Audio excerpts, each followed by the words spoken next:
What if every dollar you spent could either shrink or expand your future? Here's the habit that quietly separates the wealthy from the rest. Before they buy, they run every expense through a filter, asking, would I still want this if I had to earn it twice? That $400 purchase isn't just about affording it today, it's about weighing what that $400 could become if invested, or what opportunity might be lost by spending it now.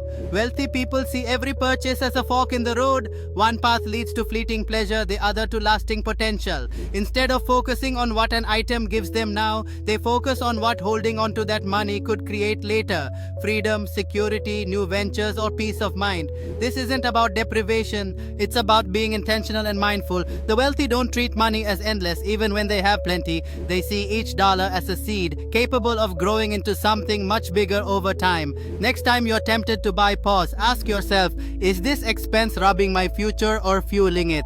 That's how expenses transform into opportunities and how wealth quietly builds.